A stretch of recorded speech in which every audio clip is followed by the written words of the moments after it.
You're listening to One Bright Star's Life After Loss, a podcast that's focused on the lifelong journey of life after loss, with your hosts Erica Fisher and Alicia Moore.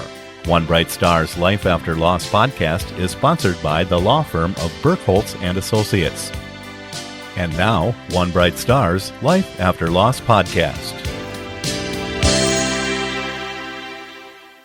Hello, and welcome to One Bright Star's Life After Loss podcast. I'm Erica Fisher, Executive Director of One Bright Star. And Alicia Moore, President of One Bright Star. And we brought back Lynn Waterbury, one of our podcast favorites. Hello, Lynn. Hello. Thank you for being here. Welcome. Thank you for having me back. Absolutely.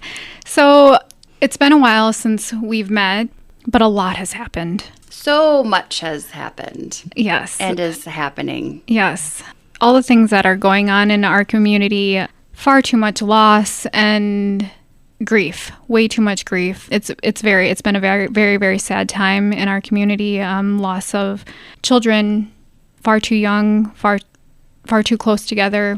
Mm-hmm. But I have to say that I am in complete awe of our community and how we have come together in these times of need, creating, places to get resources. One of our local dance studios had counselors available for a recent loss. And those things to me are so important. And just how I've heard about different schools, wearing certain colors for, to, signify honor and remembrance of the child who was lost, their classmate, even other schools who didn't know the child, still are doing things to honor and remember. And so I'm in complete awe that something so tragic has happened and the community is coming together. I think during COVID, we all had a realization how important mental health really was. Whether it was going to work every day and having that sense of community, only seeing the same 5 people every day is a little daunting sometimes. You need to get out and you need to see other people and you need to talk to other people. And suddenly that avenue is gone.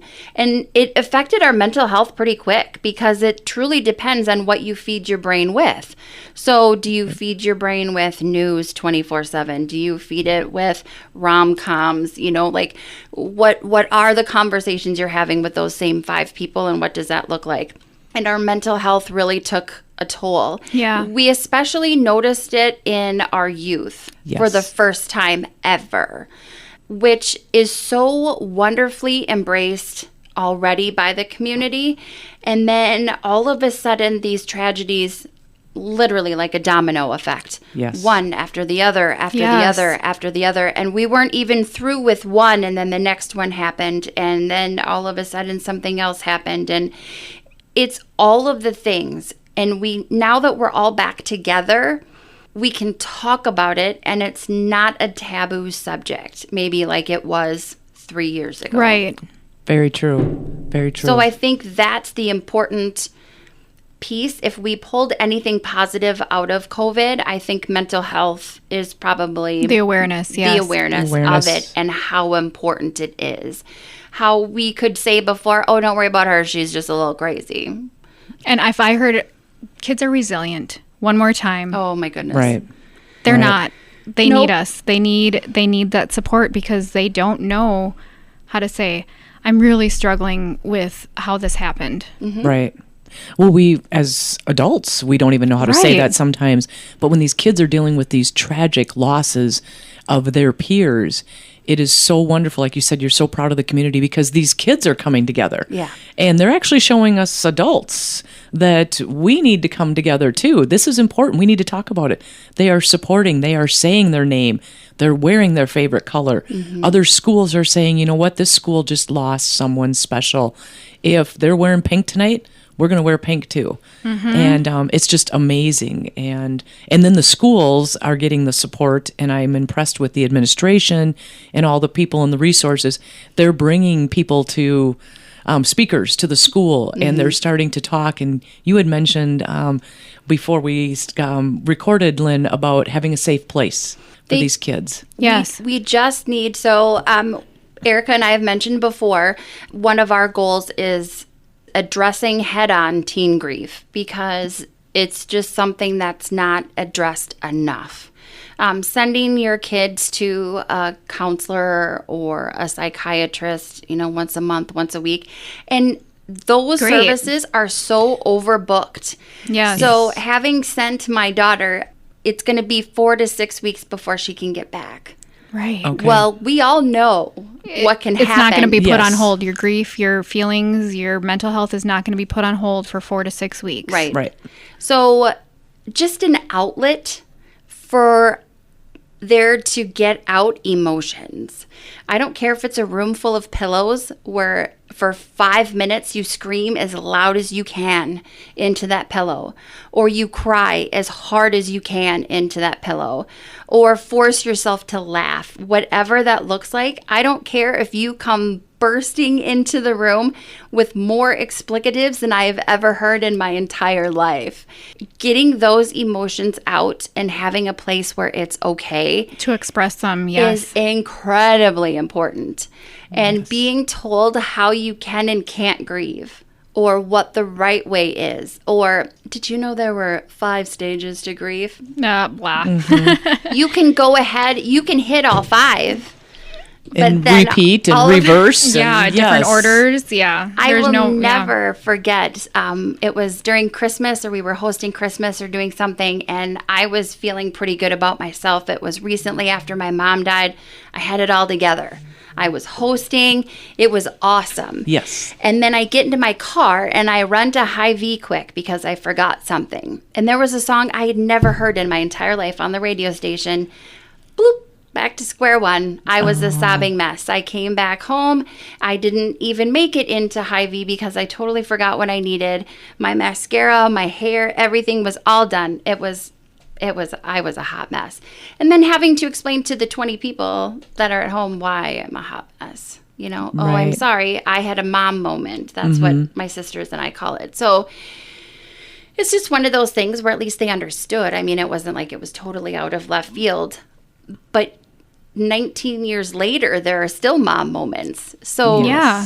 I would feel uncomfortable if someone ever told me that I'm grieving the loss of my mom wrong, because after 19 years, songs or smells or things will still make me cry. Right.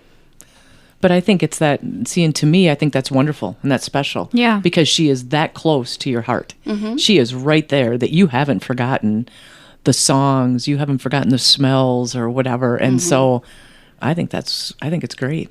I know And- there will come a point when, when I don't remember how something went or how a story went, or, it's all those goofy little things. Right. But when you picture someone's life like a glass lake, like that super still lake, and you throw a rock in it, that rock is going to be the moment that they transitioned from this life to the next. Okay. And how many ripples are there? So ripples take work, right? So the bigger the rock, the bigger the ripples be as those left behind to keep those ripples going. Yes. Yes. It's our job. And so is there certain you recommend we do to keep those ripples going? Well, we talked before, Love that. always say Yes. their name. Number one, always say their name. It's going to, the first few times you do it, I Right. guarantee it. And it's going to make you feel like your stomach is going to be all wonky and weird.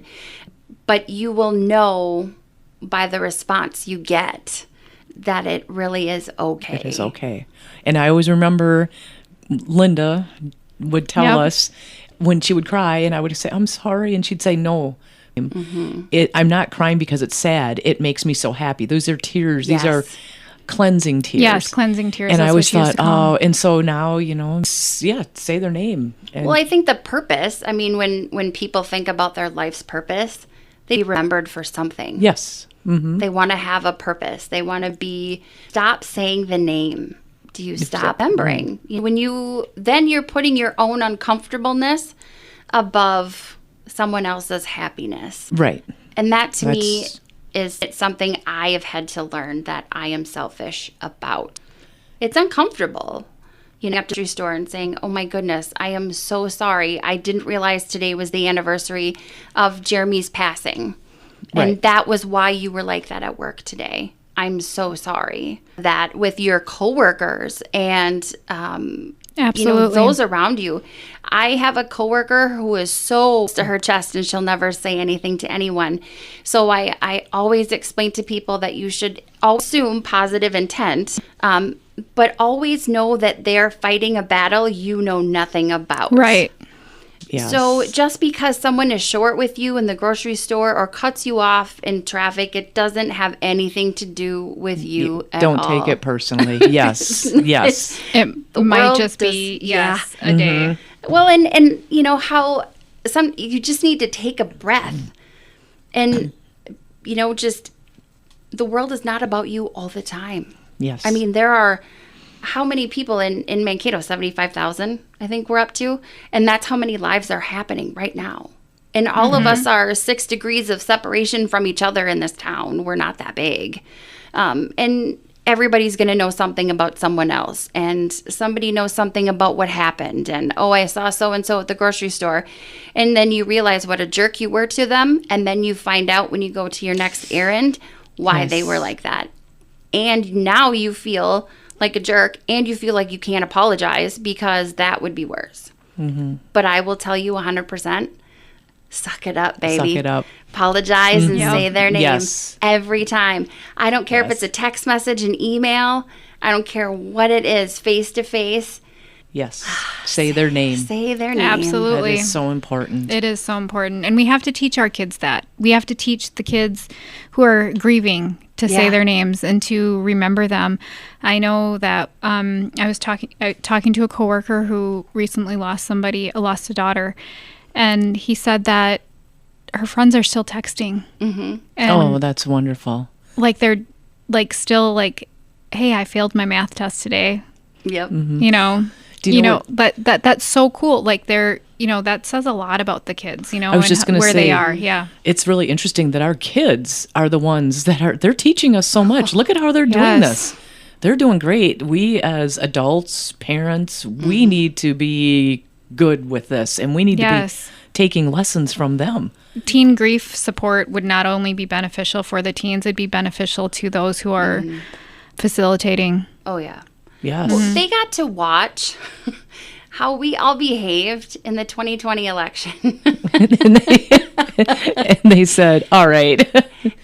They watched everyone become polarized. And it really, truly doesn't matter what the issue is. Long, short story, whatever. It doesn't matter what the issue is.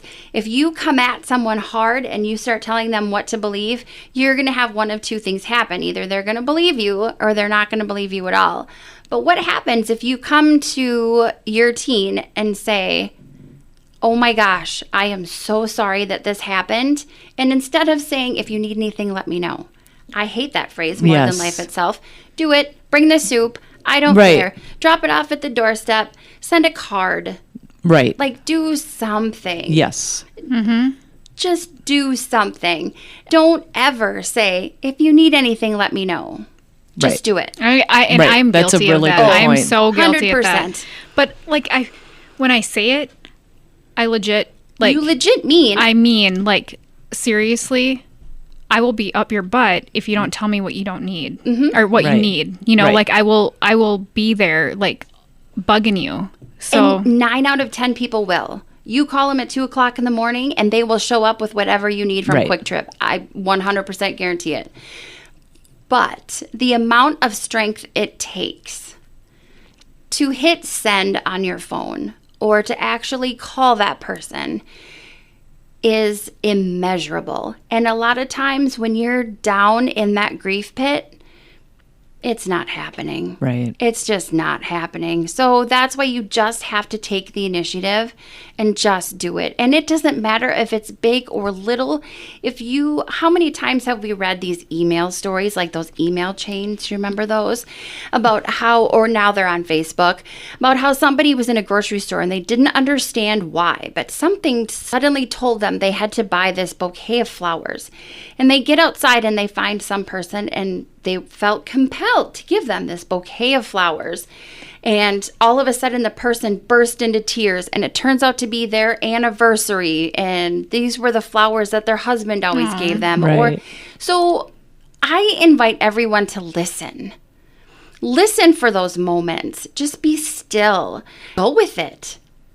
Right. Just go with. Look for signs that you're on the right path. Look for all Things of that those make you things. feel good. That Things on the radio Yes. that remind you, or and then so if if you're in the car and know that someone's let's say that your best friend has passed. Yes. Yes. Oh my goodness. If you have had a moment where you're like, I was in the car today and I totally reached out to the song we did, send me to them. Call them and say, hey, I was thinking about you today, because I guarantee you they also had a visit today.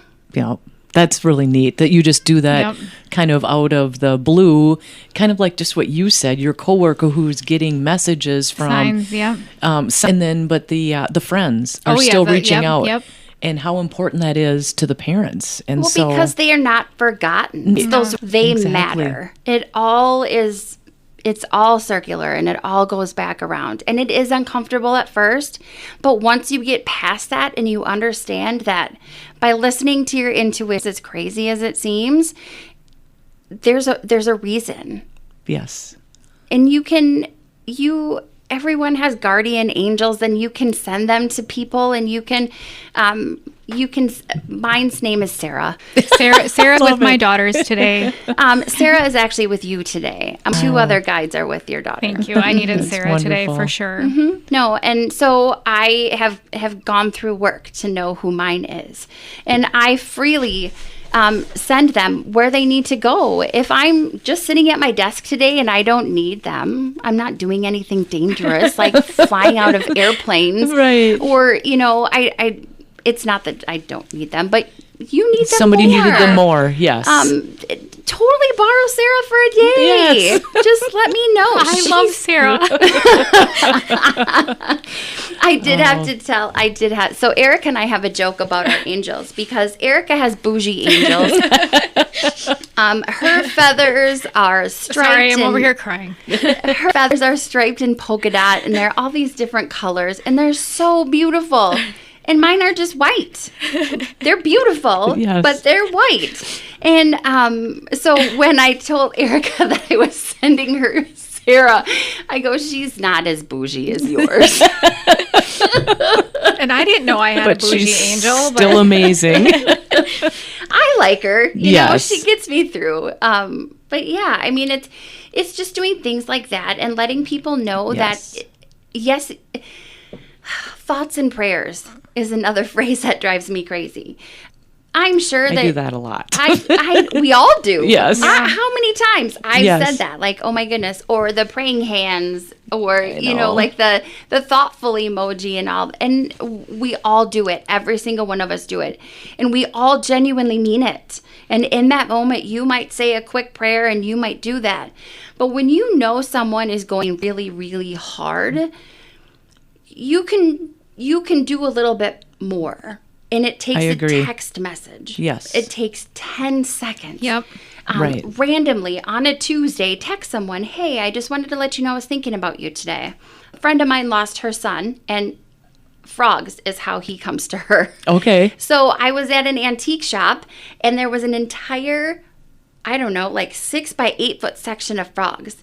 So I randomly on a Saturday sent it to her in a text message, and her husband stopped doing yard work and came down and got a frog. Oh, So that's wonderful. it's little tiny things like that that are like, if I wouldn't have listened to my intuition and had Alex say, hey, call my mom and tell her that Yes. there are so many frogs, she would have never come down and gotten that message from Right. him that day. That's wonderful. I think that's just great. It's that you matter. Yeah. And this is kind of, we didn't get a chance. We're not going to have a chance to talk today about Nick Blue Cares Yes. and compassionate communities, but we will do that another time because this all just comes full circle. It really does. And that's, Nick Blue Cares and One Bright Star have the same mission. We Yes. are bringing people together. Yeah. Right. Bringing Yes. together, bringing everyone together.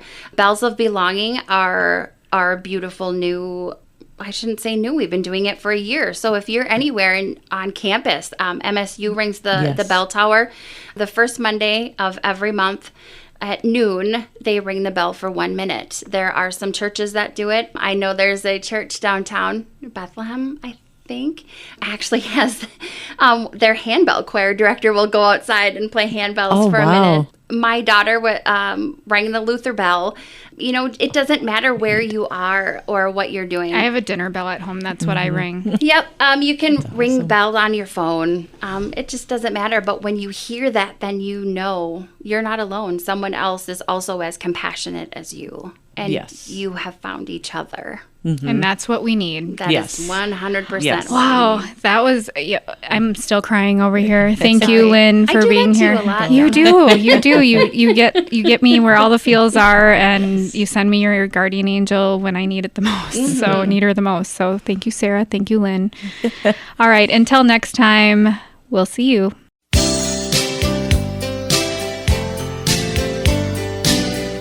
Thanks for listening to One Bright Star's Life After Loss podcast. Life After Loss is a copyrighted production of One Bright Star. One Bright Star's Life After Loss podcast is sponsored by the law firm of Burkholtz and Associates.